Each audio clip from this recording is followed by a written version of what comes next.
So we back and we about to get to a few topics today. Of course, we about to start off with the NBA Finals. Game one in the books already. Celtics won by blowout, and it's a few takeaways from that game. Like, what you think about game one? Well, the main thing I thought about in game one is the fact that Celtics wasn't allowing Luka and Kyrie to run that pick and roll that they was killing the Timberwolves with. Right. And then basically their defense kind of became their best offense. Facts. I was looking at it kind of like the other way, like their offense became their best defense. Yeah. I mean, when you was showing me like basically what Jaylen Brown was doing to him. Yeah. I mean, the way he was getting the blocks everywhere, and then they would just go the other way, come down, score, and then Porzingis was blocking everything. It was just like they wasn't allowing nothing, and then turn around the other end, right back at them. Hot. Yeah. They was hot too. Jaylen Brown, I feel like if it keep going like this, he gonna win Finals MVP if we keep having these type of performances. Yeah, if he keep that up, then he'll definitely be the front runner for Finals MVP. Cause like you say, on both ends of the floor, just that sequence he had, like you said, the Dallas didn't get none of those lobs off, like with the pick and roll. They couldn't utilize the pick and roll at all. And there was one lob they tried to get off, like the Derrick Jones Jr. And he broke that up. He came right in. And then after he broke that up, same possession, same play, he tried to get a dunk off. He blocked the dunk too. Right. I'm like, yo, like playing both ends of the floor. Did he get a block on Kyrie too? And he got a block on Kyrie. And you know what? I was trying to ask you earlier, when we was talking about it a little bit back and forth. I was like, when was the last time any dude got both a block on Kyrie and steals off of Luka? The same dude. I mean, in the same game. That's almost impossible. Like, right. Like they got an argument to be the best offensive backcourt. Yeah, ever. they do. Yeah. People keep hearing backcourt, and keep forgetting they keep saying offensive. That's different than the total. They're all around. Than the all around best backcourt, but they up there though. Oh yeah, they definitely up there. Yeah. In fact, that's been a hot discussion a little bit throughout the week. I on like the mainstream shows. I've been seeing it like is they the best backcourt, and then like you said, people keep misconstruing it. Some people saying period, some people saying offense. Offense was the main one that I was focused on. Yeah, if you saying offense, I can agree. I can't really think of. I mean, there's Steph and Clay, but Clay can't create off the dribble, right? And Kyrie can. Like both of them can. Exactly. That's what makes them so dangerous. Yeah, that's the difference. I mean, producing points. I mean, Stephen Clay and Kyrie and Luka, they right there is either or, just producing points. Yeah. But as far as the offensive capabilities of each player, like both, not Stephen, Clay, Luka and Kyrie. Luka and Kyrie, both of them can go out and just score 1-on-1, and both of them can create for the whole rest of the team and each other. Those things ain't the same way in Stephen Clay's dynamic. Not at all. Right. I seen something interesting. Would you consider LeBron a backcourt player?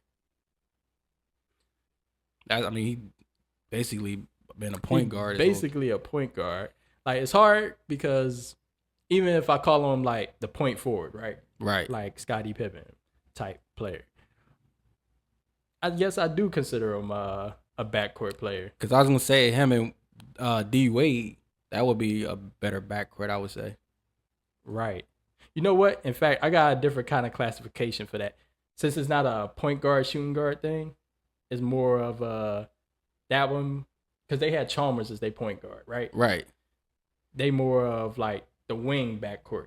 I mean, yeah, if it's still in the realm of backcourt, but wing players. So now it's more like that's more like a Jordan Pippen kind of thing. You know what I'm saying? Right. The LeBron and Wade. Because I would say like, I'm just going off instead of just saying like, oh, you're the point guard, the shooting guard. I'm just going off how do you play? Yeah, how do you play? Yeah. Where you at on the floor most of the time? Like now, see, so in that classification, I'm still just saying not backcourt, but I'll say wings in that. Right. Yeah, I mean, to me, same thing. I know what you're saying, but I just like specify kind of in my mind. It's a different kind of thing.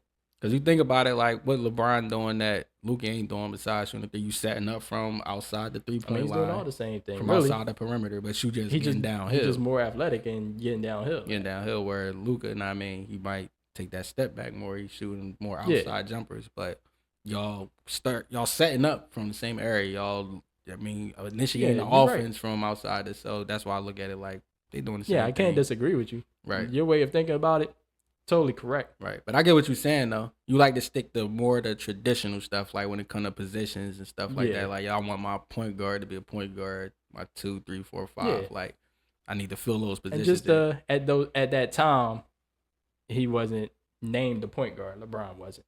Right. He was a small forward. Yeah. I think that's where we differ at. Like, it's like, I don't care you don't care what they label. It's just like, I'm looking at what you're doing. Yo, you the point guard. Yeah, I got Chalmers, you the 2. Wade, like the 3. Right. Because Chalmers, you running to the corners.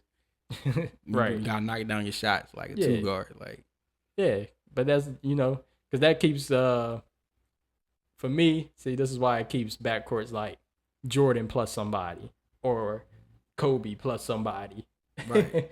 It's kind of like it's so great with the first player that the other player, just whatever they add on, is like it's automatically gonna be up in the upper echelon if you want to just say backcourts. That's why I don't even rank them high. That's why I rather rank Jordan, Pippen, the wing. You know what I'm saying? Than just a legitimate backcourt. Yeah, I get that. I ain't mad at that. I just see it the other way around. Just like what you doing on the floor, who you guarding, what's your points of attack, how you score, all that. Like, right. Regardless of what your position say, like how you playing on the court. That's how I look at it. Cool. I'm with you. But back to the finals. Let's keep breaking this down. Yeah. Like you said, you said their defense turned to offense. I said their offense turned into defense because the main thing I wanted to see Minnesota doing that series was like, yo, y'all gotta put pressure. Y'all gotta make Kyrie and Luka play defense. Because at the end of the day, bro, like you can't stop them on the offense end, especially if they got it going, and especially if they coming down like not fresh legs because y'all this deep into the playoffs, y'all this deep into the season, but just like in that particular game, you're not making them work on the other end, and they just get to come down, and they not worried about playing defense. They just get to come down and play offense, like without having to worry. Of course, you're gonna lose. Like what Luka do? 20 points in one quarter, hit like 5 threes. Right. Yeah. That's because you ain't putting no pressure on him. People like when you play ball. Yeah. When you playing defense a lot, it gets you tired. It do. For sure. Like you feel like you playing defense a lot, like you get in that mode, like, oh, all right, like you really got to lock in on defense, man. When you coming back down the other end, you don't have the same energy output like as if you ain't doing that because you fighting through picks. It's physical. You taking contact. You moving your feet. Like just playing defense for like a good 10 seconds take a lot out of you. It do. So you do that, and then it's a lot that you gotta do with Kyrie and Luka. I feel like you gotta do that. You gotta pick them up full court, and Boston was doing all that. Yeah, they were, and yeah, you're right. Cause you was saying that Boston was gonna get them trouble because they got so many points of attack. Yeah, whether it be Tatum or Brown or even White or Jrue. It don't even matter. Right. They got 4 guys in the starting lineup that could do it. Right. So it ain't no hiding them. It ain't no resting. Yep. Every play, Luka and Kyrie are both going to have to really defend. Yep. And they made it their business. Like they made sure they was in attack mode. Everybody that I seen Luka guarding, especially Luka Doncic, they tried to go right by him, straight past him. Yeah. Like, yo, you going. Take this contact. I'm going right by you. Gotta move them feet, bro. Right. You gotta fight through this pick. You got whatever the case is. Yeah. Make you work. Yeah. So I got a question for you, cause you called it. The reinsertment of Kristaps Porzingis into the lineup. You said that was gonna play a big role, and it clearly did. So my question is, do you think he could keep up that production throughout the whole course of the series? Or was that just a game one adrenaline, hype to be back kind of thing? I thought that he would definitely have a positive effect on their on the game if he in the lineup. I didn't see that coming. Right. Like them 18 first half points just basically couldn't miss. Right. He was playing both ends of the floor too. He got a couple blocks. He was blocking He everything was doing too. everything. He chased the ball down and blocked. That's what I'm saying. Like, but far as do I see him keeping up that type of production? I feel like he's not gonna have another game like that, like 18 in the first half. I don't think he's gonna do that. The explosiveness of it. Yeah, and just being that hot. Now, is it impossible? No, because I mean, he had a lot of mismatches. Like he what 7'1"? Yeah, no, he like 7'3" or 4". He that tall? Yeah. I thought he's like only like 7'1". No, he like Wemby's height. Man, he had a lot of short dudes on him. Like he right there at the when I see him at the free throw line. If he keep getting them type of looks, then he was getting like, I wouldn't be surprised if it happened again. But I don't think it's impossible. I just don't think it's, likely. Right. I tend to agree with that. He's not gonna be quite that hot, Yeah.